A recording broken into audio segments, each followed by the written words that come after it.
So what we're going to do is we're going to have a go at formalising the beer and glass model. So if you remember, we said there's our glass. Our glass represents the capacity of the economy. So that's effectively aggregate supply. And we said that aggregate supply depends on the quantity, the quality, and the efficiency of use of factors of production, land, labour and capital and so on. And we'll come back to that. What I'm interested in talking about today is what determines the level of the beer. So what determines the actual level of demand and GDP in the economy at any given moment in time. And we said that beer is AD, aggregate or total demand. So what does aggregate demand, what does that mean? So aggregate demand, we can say it's the total demand. If we take the UK economy, it's the total demand for UK firms, goods and services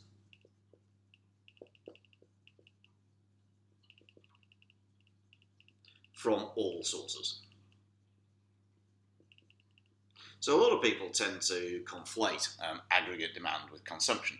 But as you can see, I've put up part of the circular flow model up at the top. And the reason for that is to show you, well, where is it that firms get their demand from? And we can see that firms are getting their demand from. So what's aggregate demand equal to? I'm just going to get rid of these.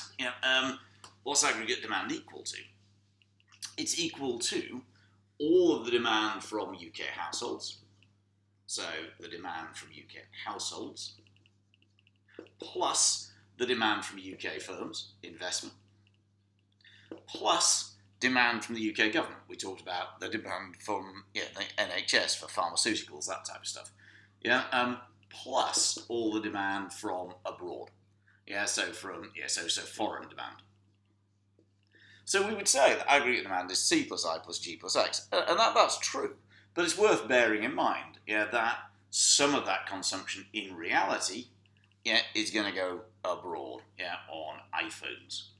And some of that investment is going to go to German manufacturing firms for kind of, or American firms for Caterpillar, the big kind of, yellow plant hire, the big yellow digger stuff.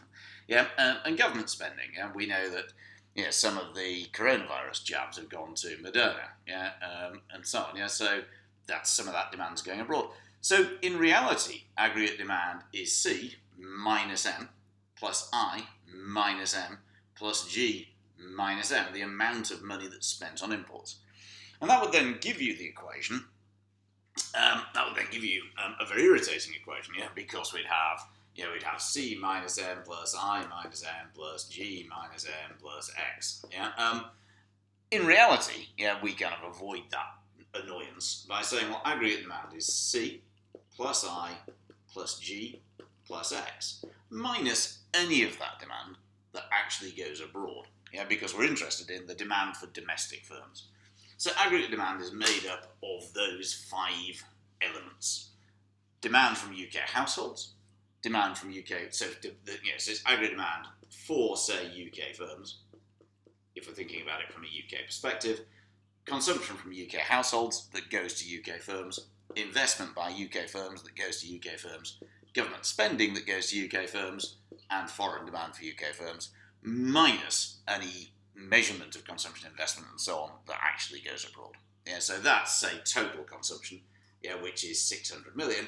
We're interested we're interested in only the amount that goes to UK firms. So we subtract, say, 200 billion, that goes abroad. So that is what we mean by aggregate or total demand.